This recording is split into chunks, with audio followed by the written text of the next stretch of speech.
Okay, so this August, we are going to get a nice discussion on horses and the power of horses. So I'm just trying to get everything in position here. So we have Tanya and Nancy on tonight, and they both have a love of horses and some really great stories about how they've been involved with horses. So we'll come back to them in just a minute, and we'll go down and begin with our May I meditation. So let's just allow your palms to rest on your thighs and feel your legs and feet, your connection to the earth. And take a breath in and just let go of the day's issues and events. And bring your palms together in front of your heart,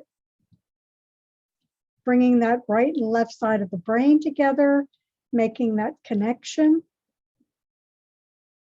And now bring your palms up on top of the crown. And here we say, may I know the truth.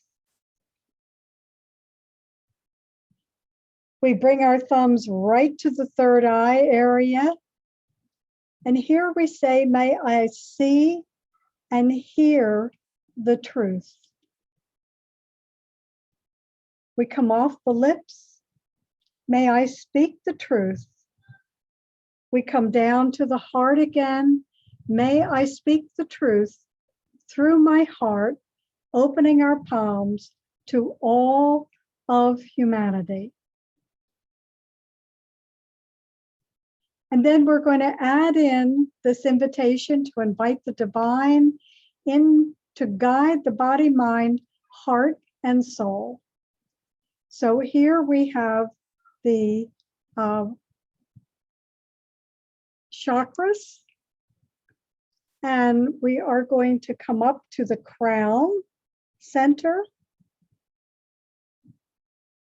working with pineal gland and connect in with divine wisdom. Bringing our palm across the forehead. And here we're connecting with pituitary, divine clarity. Across the throat, bringing the palm across the throat for the thyroid, divine communication. Letting the palm rest above the heart on the thymus, divine immunity. Right across the heart, divine love. At the solar plexus, divine power, the power of love versus the love of power. Holding the pancreas right under the left breast area there, divine universal sweetness. Across the pelvic girdle, divine creativity. Sliding down to the root center, divine grounding, and then sinking into that 8 inches below the feet, sinking into the great Mother Earth.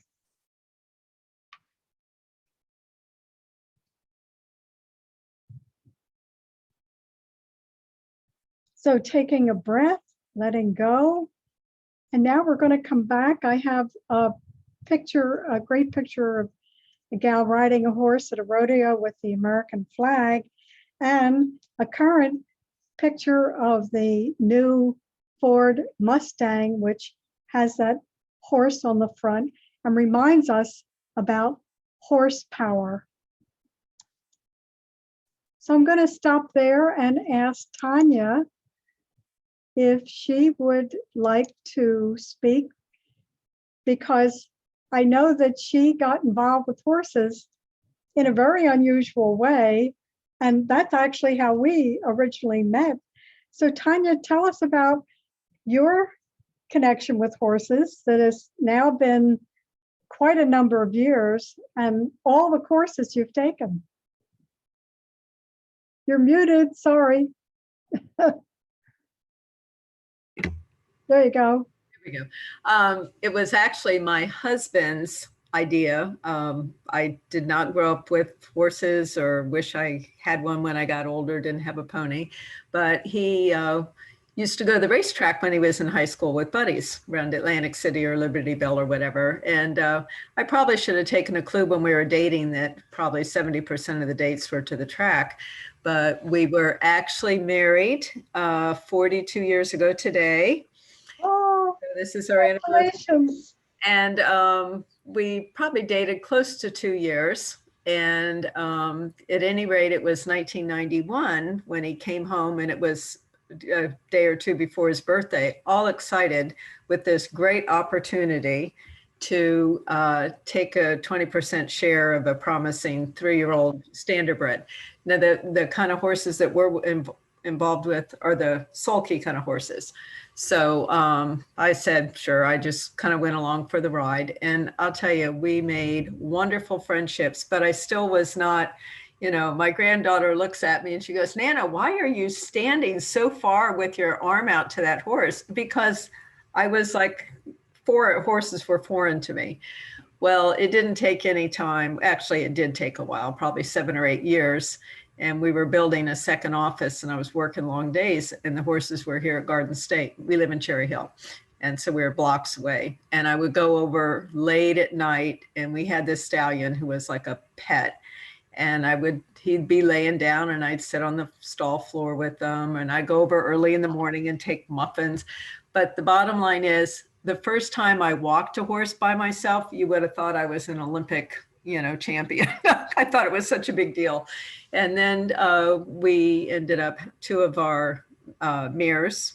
We had a 7-year-old and a 2-year-old that we decided to breed. So that's when I really got involved. And I just go out to the breeding farms and sit in a 52-acre field and observe and watch. And then after a time, that was actually the spring of 2001.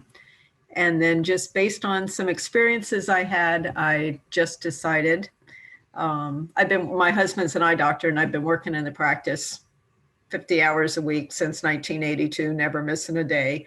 And I said, I think I'm going to switch professions here. So I did give almost 2 years notice and I registered for an equine massage course in Virginia. And I had a few things that started happening where information was coming from places and I couldn't quite understand. And the test horse that I chose was a thoroughbred mare. And at the end of the program, every time I put my hands on her to start a massage sequence, I just felt like I was going to start crying. So it's a long story, but I ended up out in the snow at the end of the barn, just like profoundly overwhelmed and overcome. And a girl who was in the program said, you have to learn more. But anyway, I went back to work on a horse that I really loved. He was one that, you know, I was a part owner. And when I would put my hands on him, I'm like, I don't feel like it's his muscles, it's its bones. And I didn't feel anything. I just had this impression. So I would do my massage and then he went to race and he was no good. So our trainer, who is like our dearest friend, he and his wife it was a very social thing, this whole being with racehorses. We're a tight community and everybody's friendly, even if they're competitors. And so he basically thought what I did was whack. And of course that hurt my feelings. But the bottom line is that horse moved on. And then I explored. That's when I met Elsie and Anne-Marie, and I took Reiki courses, Jane Millick-Dempsey, I did Judy Barnes with Jinsen Jitsu. And I said, this is good, but it's like the chocolat, but I was Johnny Depp. It's still not what I'm looking for. And I signed up for a pendulum course with Marilyn Epplate, and I discovered essential oils. And I said, that's it. I called the people. I said, they were in Delaware, the people that bought them. And I said, I'll come work on them for free.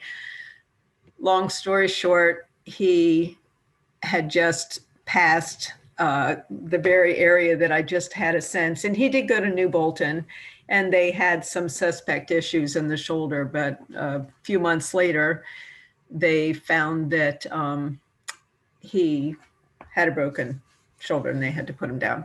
So that affected me like unbelievable. So, but the bottom line is right after that, my son-in-law, who is from Australia, who my daughter, we used to hang out in the paddock because I didn't like the grandstand. I don't bet. And she saw him when he got off the plane from Australia. So he went out on his own as a trainer. And that was 2th of January of 2004. So I went to work with him. I didn't even know how to pick up a horse's foot. I said, oh, I don't need to know that. I'm just going to, do the work from the top down. But bottom line is he taught me everything. We worked together. He would get fixer-uppers. I would combine my massage with all the energy work. And I did a lot with music. And as it turned out, and then I discovered this, I was asked to babysit a nervous horse. I had frankincense in my pocket, coincidentally. And I just offered him a sniff. And I thought, he's not anxious. Well, I didn't really fully appreciate what frankincense could do. Well, that was 2003 when I started with essential oils, and now they're everywhere. I didn't think with the energy work and everything, but the bottom line is all this combination of putting everything together and letting them tell you what they need. With people, I think I would have been more intimidated. First, you do everything with permission. And it's really that way with horses too. But with horses, if they have a caretaker who's not on board with it, the horse is like, we're going to get caught. So the trainer would say, oh, come after hours when she's not here. And I said, you don't understand.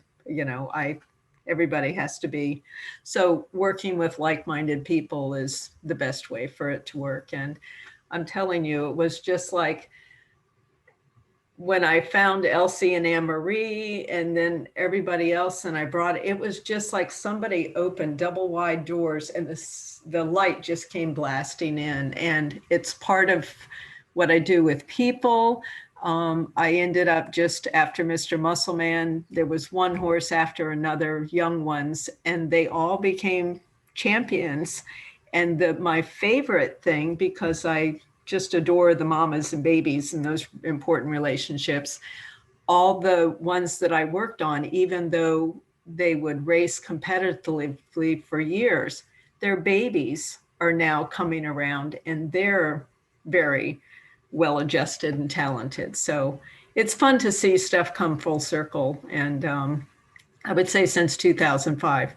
And my granddaughter, she's horse crazy, and they just bought a horse farm. We've been moving in this week, and she's got her big arena, and she's just, but she loves cleaning stalls, and, she has her horses that she, goes to the horse park and, with competitions and stuff. So she's 12 now. So she's a big part of everything, but it's fun. It's fun. It's now it's just pure pleasure. And I don't stand with my arm extended. I'm like whole nudgy. So you have a lot of confidence in yourself now. You've earned that. Well, and they do. It's funny because in the beginning, I learned about mirrors and stuff, but I don't know why I was attracting all these horses with these sad stories. And some of them, they say, watch out, he's mean. But this one that I met, they said, don't go into his stall.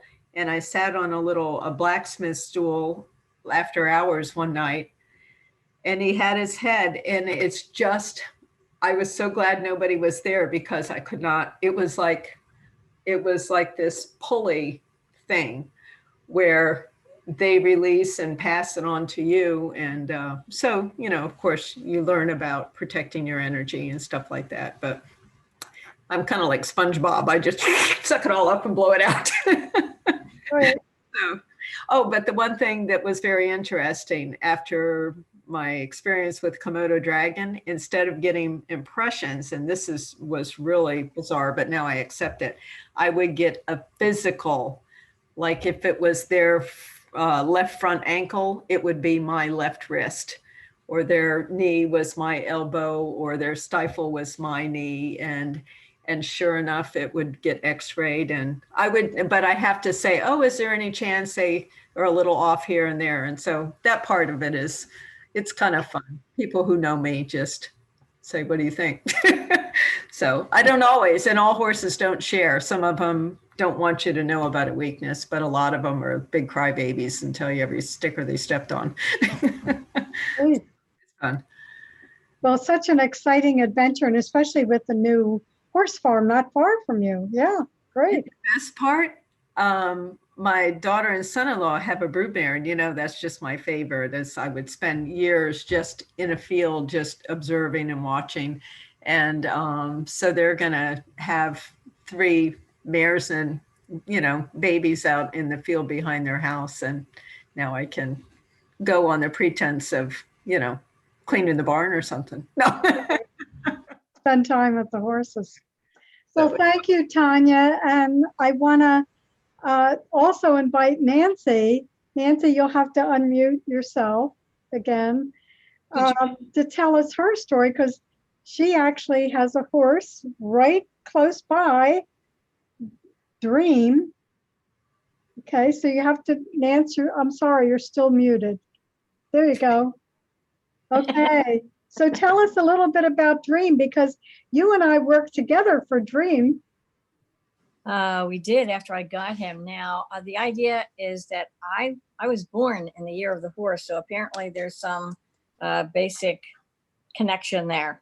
And even when with my ex-husband, when we were looking for a property, I wanted to have a place where I could have a horse.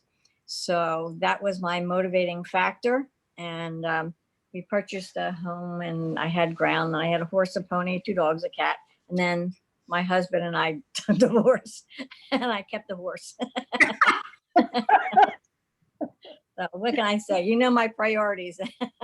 And he's a horse I just was able to purchase at an auction. I didn't know his background or anything, but he lived to be like 33 years old, and he was in my backyard, and we just had a good life together. And then when he passed away, I also had to deal with my mother and stepfather, who were sick, and my stepfather died, and then my mother had to be cared for, and I'm a only child, so I was caring for her, and she ended up at Care One in Morristown. And if you're familiar with that facility at all, you drive in the driveway, and there's a barn there. And of course, they have horses, and they give lessons, and they do a variety of things for children and horses. And I went right to the barn, and I said, "Oh, I'd like to volunteer here." And then I went to visit with my mother. So they also have therapy for people and children who are quadriplegic, paraplegic. And so that's how I got reconnected again with the horses. And then I said, I want to purchase a horse and have it at Majota so they could use it for therapy and lessons. So I got a standard bred. So there's a connection here. Those standardbreds are phenomenal horses. They have great hooves. They're real calm. They're much calmer than a thoroughbred. Right. And they have a sweet disposition for the most part. So he was used for a number of years as a physical therapy and a lesson horse. And then I decided I wanted him to just be a good guy and have a good time. So I moved him up the road from that facility, and then he was there for a couple of years. Those people were divorcing and selling their property, so I moved him someplace else. And I spoke to an animal communicator, and he was in the field initially with a friend of mine's horse, and then she moved out. And so he was in a field by himself, and the animal communicator, since horses are herd animals, they need to be together. He was not happy there. So that's when Elsie and I got together, and we decided I had 3 main criteria. One is be in a place with other horses, a place I could easily afford, and a place close to home. So Elsie suggested I write a letter to my neighbors and send this picture. So I sent the picture, and they got back to me. Yeah. Yeah, so that's where he is. He's in a place close to me, a price I can easily afford. It's a co-op. And I also have an animal communicator that I deal with. he had, since he's a standardbred, you have to have, where I adopted him from, he has to have a vet see him twice a year to evaluate his physical well-being in addition to the facility. So I have that also. I have a chiropractor that comes out and works on him and my dog every month. And Tanya, I'd love to have you come out and work on I him was too. just raising my hand. Yes. I would love, love, love to. And that's funny that his name is, you call him Dreamer? Is that Dreamer? That Yeah. was your other horse. That was His your name is Dream Big. I named him Dream Big. Dream Big. I changed his name. That wasn't his track name. Yeah. And so I sing, you know, every little cell in your body is happy to him. I do the infinity symbol on him. He also has hooves trimmed 4 times a week. And since it's a co-op, what? No, He, 4 times a year. Is that what you mean? Not a week, No, 4 times a month. a month. I'm sorry, once a month. He wow. has hooves trimmed once. I'm sorry, let me back up. Okay, once a month, the chiropractor comes out.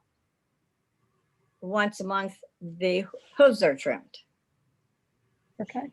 What do you do Okay. for yourself? No, you're like me. You know, I always used to say when I would work with horses, let me know when the chiropractors come in so I can get there beforehand to open with the muscles. You get, Yeah. and with my essential oils, there's a special oil that is called chiropractor in a bottle, and it helps open and align. Oh, I didn't know that. Can't wait to get together with you. Yeah, Yeah. and I also use essential oils on him as well. Peace and Calm and others. He doesn't really need it, but from time to time there's energy stuff going on. So I just put that on him. So where is he now? Where do you have him? He's up the road from where I live, Which is, Morristown. oh, because I'm in Cherry Hill. Right, that's what I mean. Woo. Ooh. Oh, yeah, Elsie, we'll have to get together. Yes. Yay. Yes, Yeah. it is a new connection. Yes, it's Let me exciting. ask you this, Tanya. I use a fly spray, which is basically apple cider vinegar and Skin So Soft. Oh, okay. Yeah, you mix your own then. Yeah.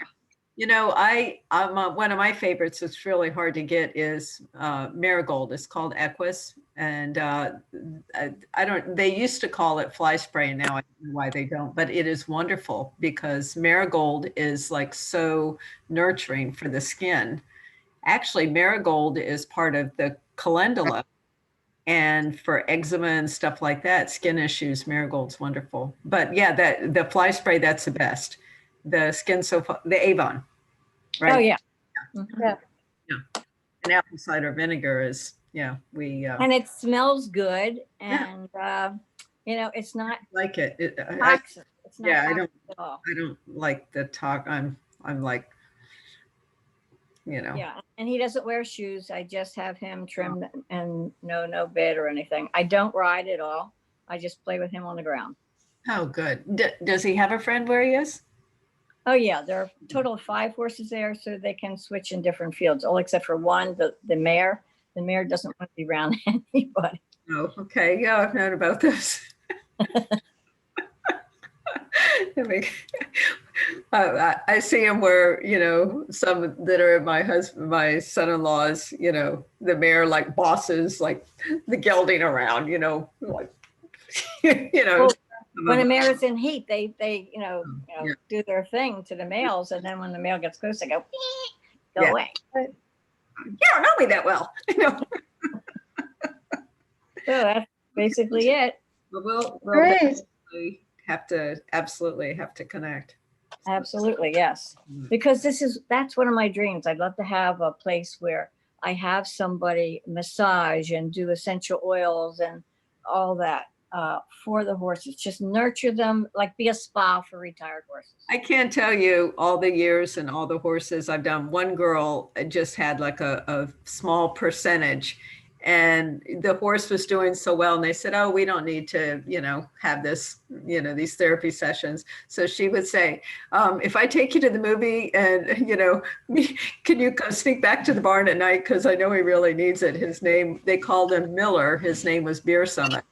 And this is $7,500 purchase, and he made 300,000 as a 2-year-old. And, you know, then they said, oh, he doesn't. So it's funny. They do need that maintenance. It's just like, We all do. We all Just like us. that's Yeah. like saying, oh, I just brushed my teeth last week. I don't need to do that. You know, I mean, there's stuff you need to, you know, do, but it's fun. So I'm excited. Great. So we'll connect you two. Yes. And thank you for telling us about Thank you. your love of horses. And Nancy, it was so much fun to collaborate with you on that venture and have it all work out. That was so exciting. It was. Yes. Yep. And it's still working. And it's still working, right? So I want to just go back to that screen share because I have a couple of other things to share with you tonight. And so one of the things I may have mentioned last time, if not, you may have seen this advertised. It's called Earth Breeze. They have a fragrance one, but this is fragrance free. They're laundry sheets. So I actually cut mine in half because I don't, for my, you know, smaller washes, it's preventing all that plastic that's now floating in the Pacific Ocean. There are 1.8 billion pieces of plastic in the Pacific Ocean floating, and it's growing. So these are eco-friendly, biodegradable, dye-free, you know, just a great idea, paraben-free, hypoallergenic.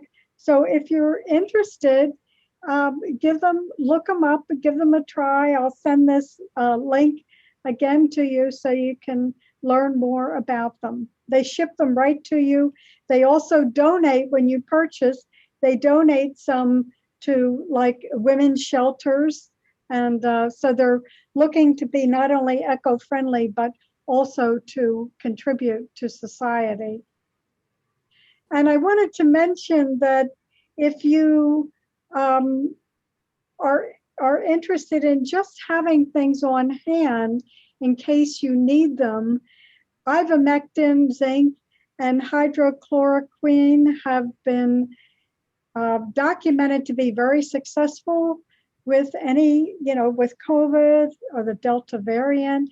There are two sources where you can contact them and get them from, but you can also ask your own physician, your general physician, to recommend them. And of course, also high doses of vitamin C, the liposomal is the most digestible for the system. Vitamin D has been proven to be, again, documented to be very helpful in both prevention for COVID and in helping just keep you healthy. Of course, sunshine is the best since we are in summer. Quercetin is a great anti-inflammatory product just for general use. And of course, you want to release fear and support the innate intelligence of your body. And we're going to look at that exercise to support thymus and spleen because they both help our immune system. So we're just going to come up above the heart and you're going to tap your thymus, but we're going to do two things at once. We're going to go under the left breast and under the armpit, right to the bottom of the ribs there. That's spleen 21. And we're going to tap them both at the same time, getting a 2-for-1 shot, okay? And the reason is this is where spleen ends, right at the end of the rib cage, spleen 21. She's your mother organ. She fights infection for you. That's the most important thing she does for you. And she also metabolizes your food, your feelings, your thoughts, your emotions, balances your blood chemistry. So it's a great idea just every day, tapping spleen and thymus at the same time. Trust me, you can't overdo it. So work on those areas on a daily basis to help yourself stay healthy. And I also want to mention that Pam Younghans, who's a well-known astrologer, She is going to talk about September to December. She's going to do a webinar. It'll be airing live. It'll be recorded for replay. And I will send you the link if you want to sign up for it. She's very interesting, and she explains how this is all affecting us physically, emotionally, intellectually, spiritually. So she's very informative. And of course, it's been a wild year. I also will be presenting this class, Energy Medicine Boot Camp. I have just 2 spots left now, and this is only 6 people, so a lot of healing techniques for neuropathy, restless leg syndrome, trauma, anxiety. We're going to use the heart electrics, so it'll be a great class. It's on a Monday because I didn't want to interfere with people's weekend, but we can also, I will be doing it again in the fall, probably on a Saturday or a Sunday. And I want to just again say, I've shown this before, but if you have someone you love who is struggling with any kind of illness or health situation, get a group of people together. They can each be in their own home, set a time no more than 10 minutes.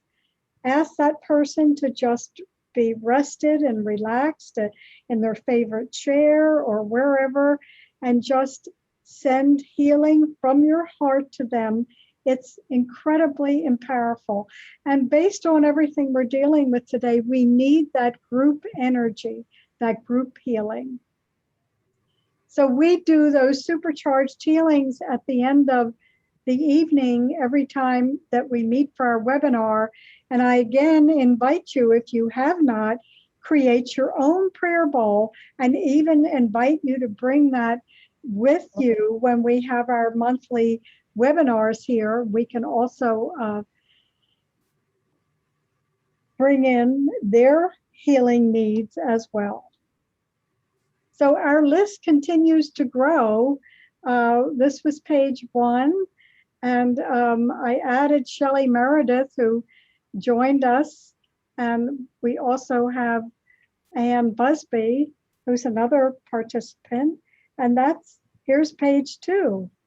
So we continue to grow.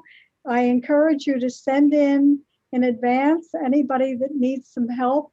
And I'm going to show you that all of these people, I print the latest version out, and they are in our group Divine Feminine Gathering Prayer Bowl.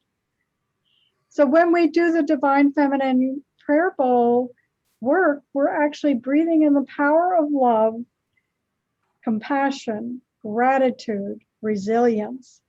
And as we breathe in gratitude, reminder that we cannot be in fear and gratitude at the same time. So when you find yourself getting in fear with the 6 o'clock news, bring yourself back to gratitude. You will get the PowerPoint slideshow as well. And these are just a variety of different things that I have ongoing. If you have someone that's going in for surgery or procedure, I do a special pre-op.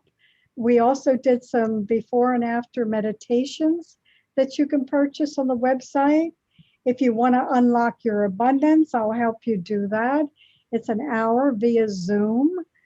Chaos to Clarity, of course, Nancy was talking about our horse Dream Big, and that's how we did a 3-month coaching program, and we slowly but surely moved Dream Big right close to her home. Reiki classes will be upcoming, so if you know anybody that wants to learn, let me know. And if you're on my newsletter list, I send a free meditation out every Sunday. So I want to thank Tanya and Nancy again for their sharing all about horses. I learned a lot about horses tonight that I didn't know about. And we've obviously made a new connection between Tanya and Nancy as well.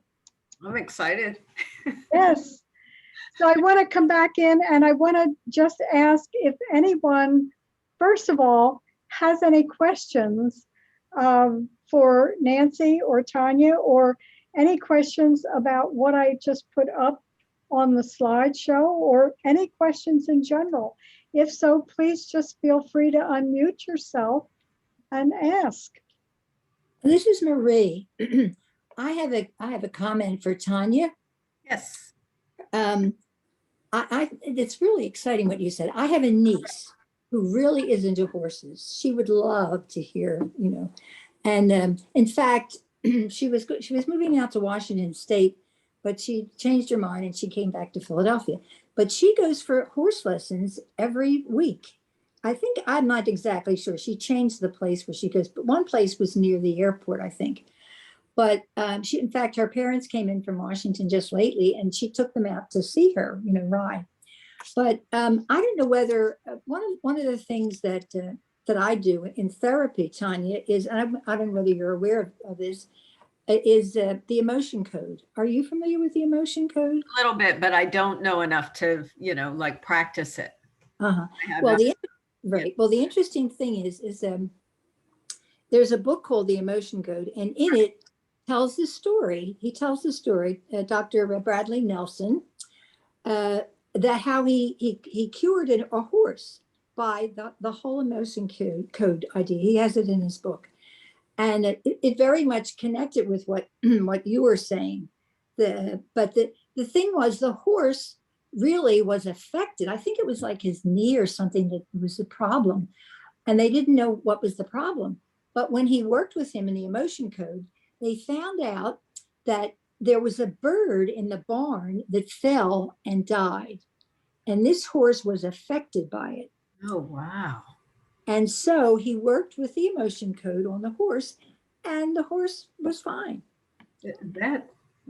Nothing whatsoever surprises me. Right. Yeah. So, but I mean, I use the emotion code with all my clients, Oh, I'm interested to check into that. I'll have to explore that more. It's amazing. It's amazing. But I was just, and there was only one time I rode a horse, and that was when it was several years ago. It was down outside Cape May. But when I was growing up, they had a horse. They used horses on the beach. You could ride a horse on the beach in Wildwood. I grew up in Wildwood. Wow. But I never Those did. were the days.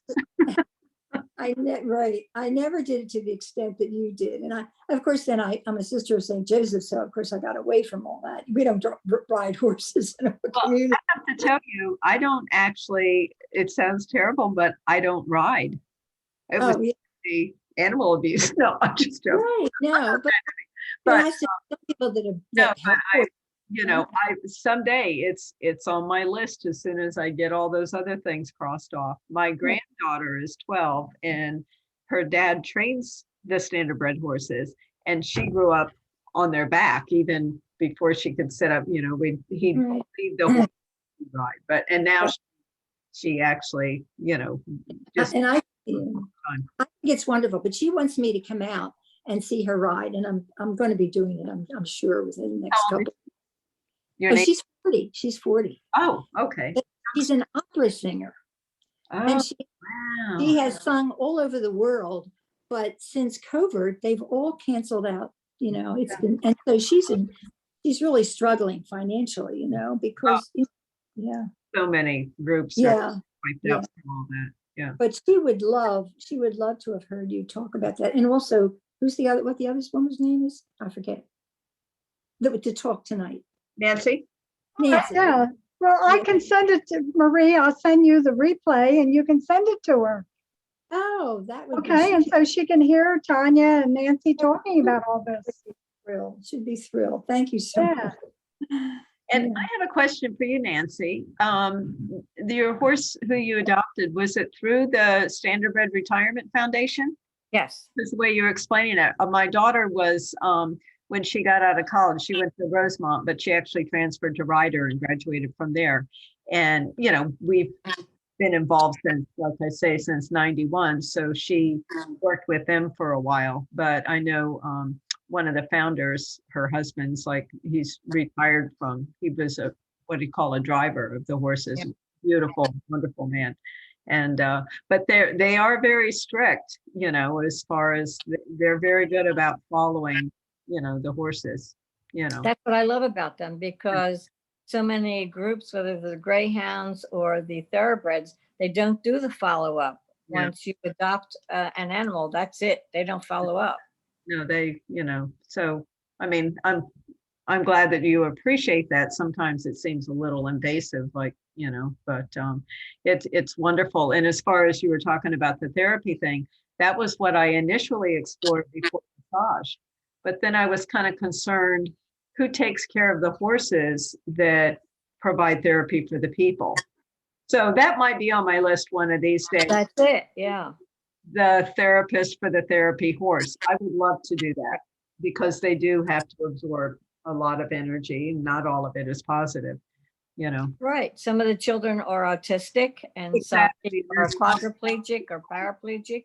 Right. So this horse is taking on a lot of energy. Yeah. And that's why I figured he had to get out of that and just be himself. But, you know, sometimes with children, say cerebral palsy or different things like that, it can be a happy exchange of energy as well. Absolutely. Yeah. And with the little kids around, doting on them with all of their lessons. Yes, they love it. But I just felt in the summer with the therapy and the lessons was just something that he paid his dues, and it was time to move on. Well, I'm glad to hear you're not spoiling him. Are you ladies aware that there are retreats with horses that they give out west? Yes. Are you? Yeah. Nobody knew that. I have a question for Tanya. Yes. Hi. And yeah, I wanted to know if you would be able to share or not some of your basic techniques that you use to help I guess I just messed up. Protect yourself before you start working. Elsie was the one who, like, you know, told me about that. And interestingly, it's an essential oil. Lavender is the most basic, where you just put it around your energy field. Angelica, white angelica is another essential oil that, you know, you just, me personally, I put it on my hands. And I will share a private story. We had this random computerized pick by the IRS, and they were in our office for 6 months from March until October back in 2014.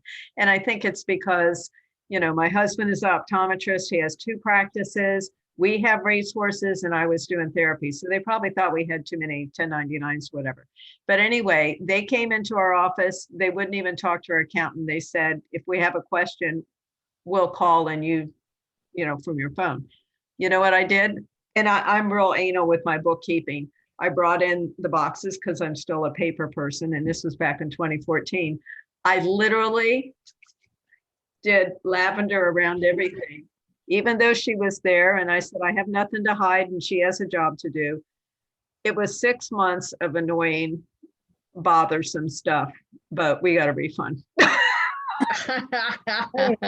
It was little. I didn't even cash the check, and they sent it again, so I cashed it. You know, and really, you bothered me for 6 months, and you give me $12. But anyway, I was laughing to myself because I thought, well, this will protect, you know, so keep the evil spirits. But yeah, that's something as simple as that. Yeah, I appreciate that. Yeah. Anything you can do, also just to ground yourself. Yeah. And one thing I also learned from you, Elsie, is when I get to, even if I'm just doing a massage or I'm just doing any kind of visit, the last thing I do, I run my hands down the horse's legs, and I have a little thing that I say on the front legs, you know, and the back. I put my hands on the 2 hands on the 2 front legs first, down at the feet, and I say grounding, security, and protection. And then I go to the back, and everybody's, come on, we got to get going. I go, no, I need to do this, you know, and because sometimes they will just be up in the air a little bit, you know.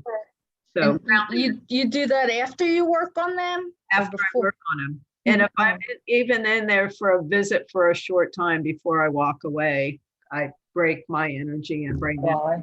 you know. Yeah. So even So I just want to mention, Claudia, that white Angelica is made by Young Living. Oh, okay. Thank Okay. you. Yeah. Mhm. I just have a Yes. question for either Nancy or Tanya, since you both work with animals. I had an experience back when I was in nursing. I was at New Bolton for 2 weeks, and I am not a horse person. They're just too damn big for me. In any case, we still had to do our rounds and things like that. And you get a sensation, or you get something that the horse is actually talking to you. They're telling you. And I'm watching this thoroughbred, and I was talking to them anyway through the 2 weeks that I was there. And this one particular thoroughbred, I said, well, why aren't you running? What's the matter with you? And I would say that out loud. I didn't give a crap who was around. And in my head, it told me, I don't want to run. I'm tired of running. I don't want to run anymore. I need a break. So I said, what am I supposed to do about that? How am I supposed to tell anyone? But they said, again, they just kept repeating, I'm tired. I want a break. Well, I have to share with you my very first professional job, Mr. Muscle Man. He's now retired at Kentucky Horse Park. And I took a lot of crap from people because I would always tell the trainer, you pay me, but I work for the horse. As long as we understand that, then we're good. And we got him ready, and he was invited to Elite Lop, which is in Sweden. It's a very big thing. And I went to Sweden with him. You couldn't do massage, you couldn't do anything, but guess what? I do music. And for some reason, I say I have this radio spirit. Barry White would always be on the radio when we'd be in the detention barn. It wasn't playing a CD, but Barry White would mysteriously come on, and he was this big trotter with these big black lips, and the security guard would watch us. I wasn't doing anything. And I'd be like, he had muscles, and he could just go in there, and he'd be like all, and it looked like he was lip syncing Barry White. Yeah, that's cool. What? I brought Barry White, and we cranked, and there was like 2 heats, a race, and if they make it, then they go back for the final in the same day. And I'll tell you, he was awesome, but I know it was Barry White. But the thing too is he had a bad knee, and I said, we'll go to Elite Lop, but then he'll be done. And then this new big stallion came in, and everybody accused me, oh, now you got a new horse and you're kicking him to the curb. And I literally started crying in the barn. And I said, I'm not giving in. I'm not, and I would work on them to make them feel better. They go out and great. And I'd like, I just did it for him. But the trainer fortunately respected, and he got him a home at Kentucky Horse Park. And he is just, he would ride around. The girl that took care of him had a pit bull, and they'd ride on his back. He didn't have a bit. He just had, 2 leads on the side of the. Well, I'm not one for keeping my mouth shut, especially when I think I'm right and what I'm telling you is the truth. Thank you. But what I did was, I said, well, you told me this and you keep telling me this, because they were treating him. They couldn't figure out what the hell was wrong with him. So I asked the horse, I said, did you ask them? And they just looked at me.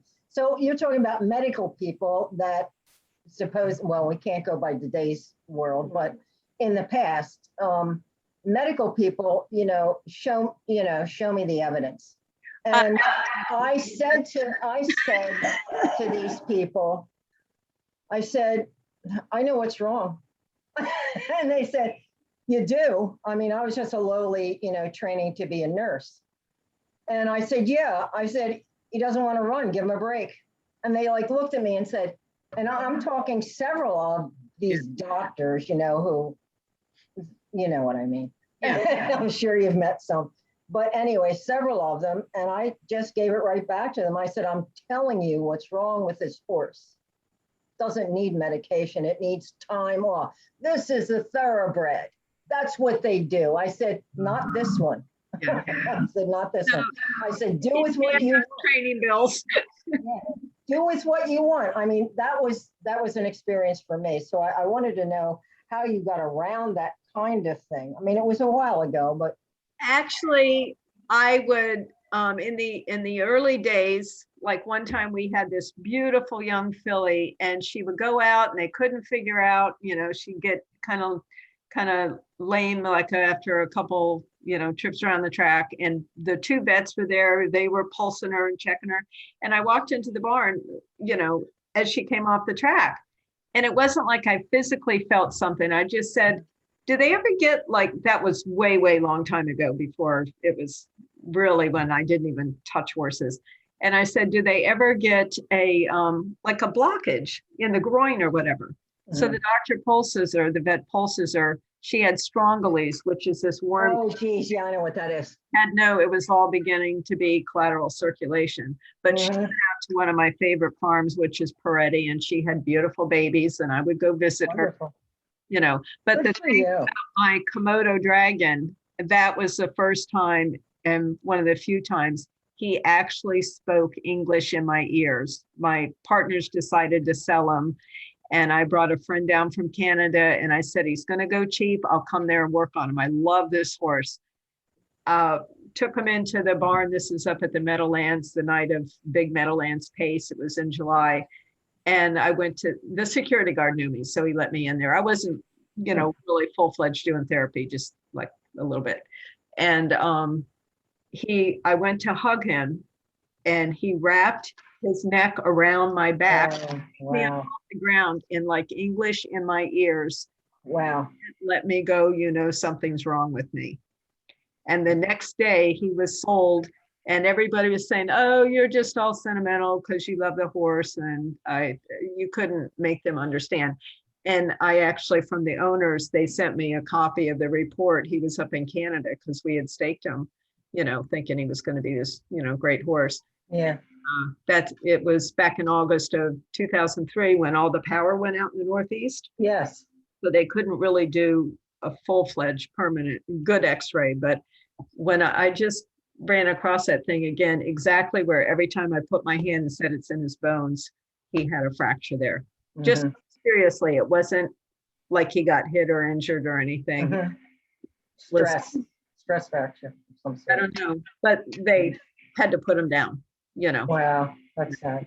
Yeah, no, but I'm just saying. Yes, I hear you. Bizarre. Uh-huh. Ever since then, right after him, I get physical. One time I walked into the barn, and a horse that I did a lot of work with, I thought, oh, why is my wrist kind of itchy? And I looked, and my skin is splitting. And I told the girl, I said, Carol, check this out.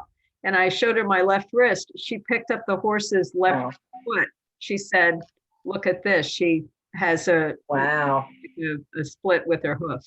So an empath, huh? And I mean, we used to laugh. And I said, oh, well, I'm not surprised. So the people that know me, and that's why I learned after a while to just kind of work with people who were kind of in that same, because otherwise I just go around beating myself up. It's frustrating, like you say, listen. And that was with Elsie. I told her a while back that there was a time when I just had what I call my seventh sense. It's this sense of urgency. And I'm like, can't you see? Can't you see? And I went from shaking my pom-poms to picking up a megaphone. And when you shout, people won't hear you. But I didn't transition gracefully once these horses are all screaming their troubles to me. And I'm like, pay attention, and people are like, yeah, you don't know what you're talking about. So, and then it would frustrate me, So Tanya, we're going to do our group healing because we're getting close to the end here. So I'm going to get everybody relaxed. I've got the prayer ball. It's getting bigger and bigger and bigger. So I want everybody to get relaxed, sit back, wherever you're comfortable. And if you have your own prayer bowl included, Phyllis, I know you have your prayer bowl.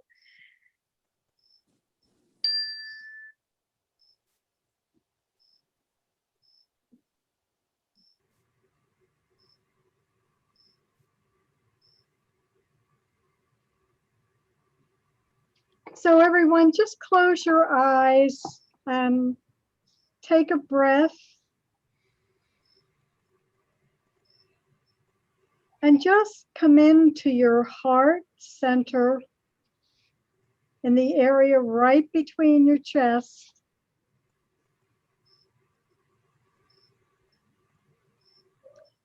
And please remember that all of you on the call are in the bowl as well. And I hold the bowl every day. I may only get to do it for a minute, but it's important to remember all the people in here.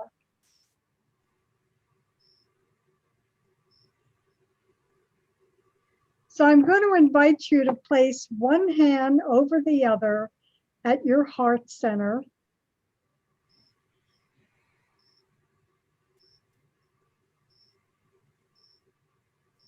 And as you breathe in your own rhythm, you're going to expand your own heart center. And from your heart, we're sending love and healing to all the people in the prayer bowl.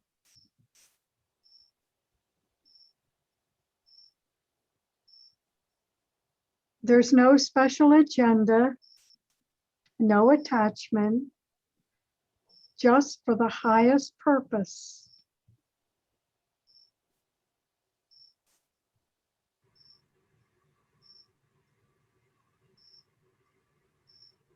So we're breathing in the power of love,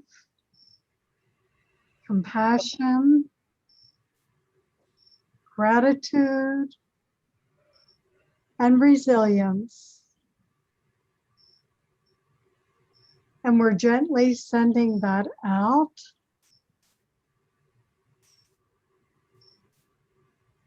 To everyone here and to ourselves as well.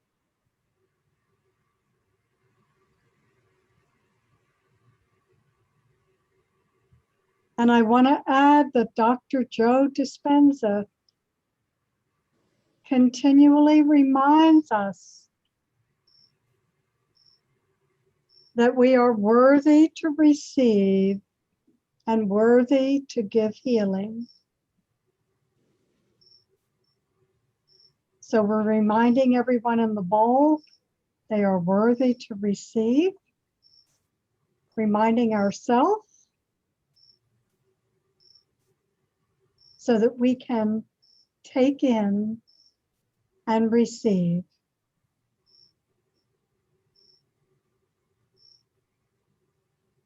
As women, we tend to be the givers.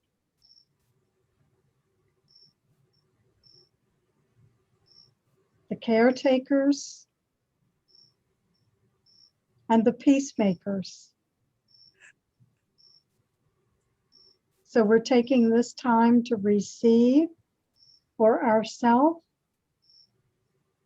Again, the power of love, and to send out from the heart center, the most powerful center in the body,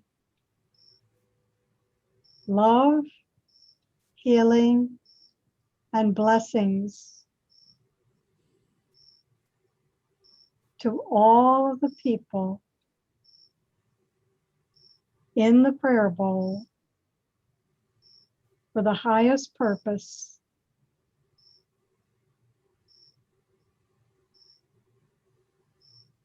And for all of our own needs at this time.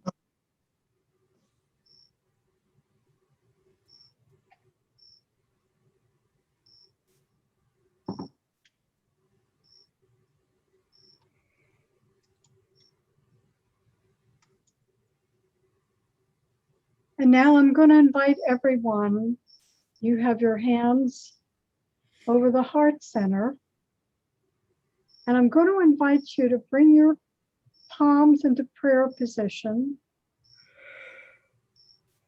And I want you to send your palms straight up to the heavens.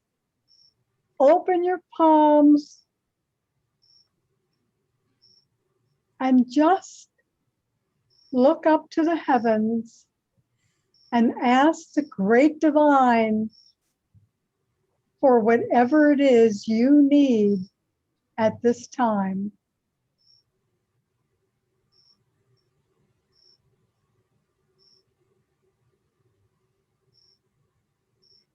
And then I want you to gather all of the grace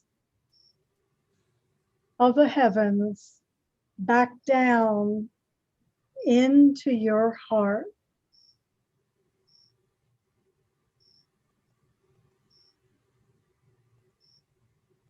And just in case you didn't get enough, let's go back up one more time. Reach up to the heavens and ask for whatever it is you need.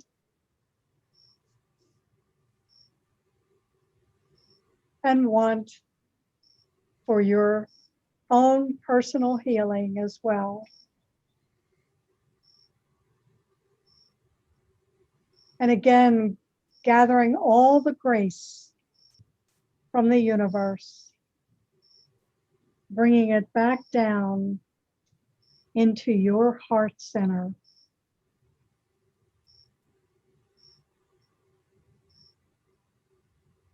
Taking a breath.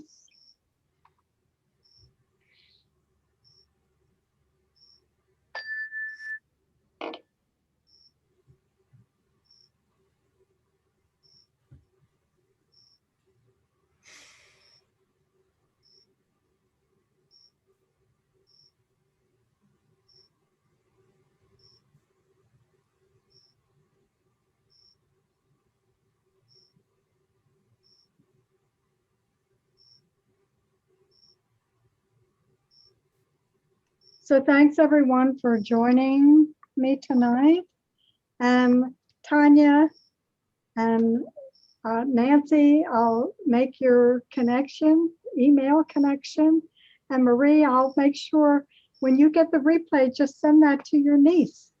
And I'll send you Tanya and Nancy's emails as well, so you can all connect. Great, thank you. And the connection, I actually was born in Tacoma, Washington, so I don't know if that's close to where your family is. Oh, right, yeah, they live near Seattle, not too far. Okay. Seattle, yeah. Great.